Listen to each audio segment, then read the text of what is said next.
Hello and welcome to this brand new Mind Maps Unleashed video. I received a question about mind mapping and the relationship between capturing broad ideas and concepts and details. When you're creating a mind map, isn't that something that is only useful for concepts and ideas and not all the details?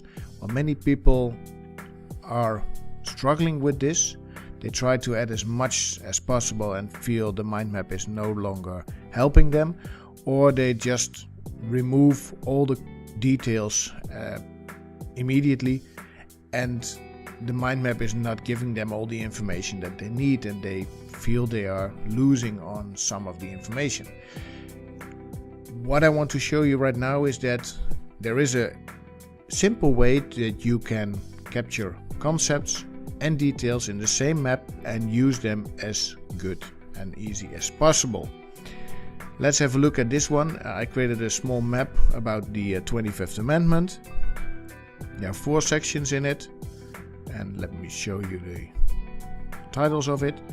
We have when the Vice President becomes the Vice President, when there's a Vice President vacancy, the Presidential Declaration, and the executive officials declare the President is unfit.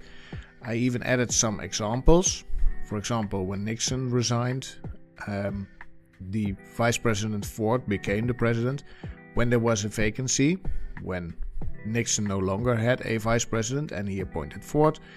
When there was a Presidential Declaration, well, that was when Reagan had his colon surgery and he wrote a letter stating that Vice President Bush would become the acting president.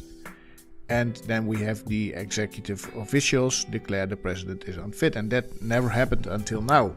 Don't know what's happening right now when this video is released, but until now it never happened. When I roll down all these parts of this map, what you can see is that there's a lot of information, especially in this last one, about what is going to happen and when it will happen and what people can do and should do and may do. There's a lot of information, many details. There's timelines in it, there's concepts, there are examples. All that information is captured here, and it's working for me because it gives me a good idea what is said in the 25th Amendment. This was just created in a couple of minutes. It's simple, it's direct, it may have a lot of information in it. It could be simplified perhaps, but for now it's good enough. It helps me to understand what is happening in this 25th Amendment. Normally, when you're studying, for example, a law, there is a lot of detail in each and every line, and all the details must be captured to make sure that you have the right information. What I suggest is that you create a map like this with all the information in it. Just add every little bit of detail if you need to.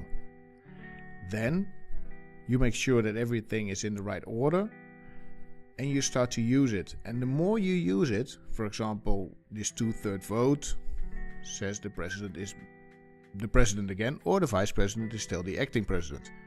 Once you know that, you can roll it up, or you can even remove it, or you put it in the notes section of your mapping software. When we have something like, where is it? Here. A letter is sent to the president pro tempore and the Speaker of the House. That's also repeated here and here. So once you know that these two people need to receive a letter, you can probably roll it up. And the more you do that, you will see that the more simplified the map will become. So by learning more about this topic, you can remove parts of the map by rolling them up. So they're not gone, but they're just not visible. And by doing that, you will see that it is easier for you to study this. it's easier for you to understand it, because you can exactly see which part of your map you don't really understand and really don't remember.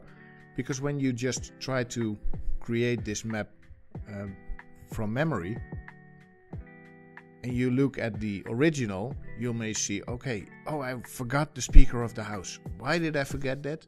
There's always 2 people and I need to add that. Okay, remember that, and when you do that, you will make sure that the next time you try to recreate your map from memory, you'll see that the map is more complete or just complete.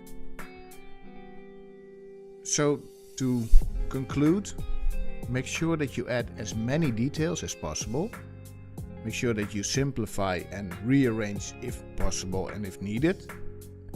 And then the moment you know these things that you added to the mind map, roll them up, remove them, and make sure that you go back to a simplified map.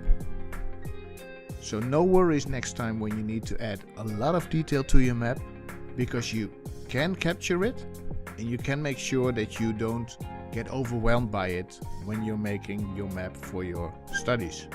Start applying this and let me know what happens when you are mapping out your information. I look forward to working with you, and have a very productive mapping session.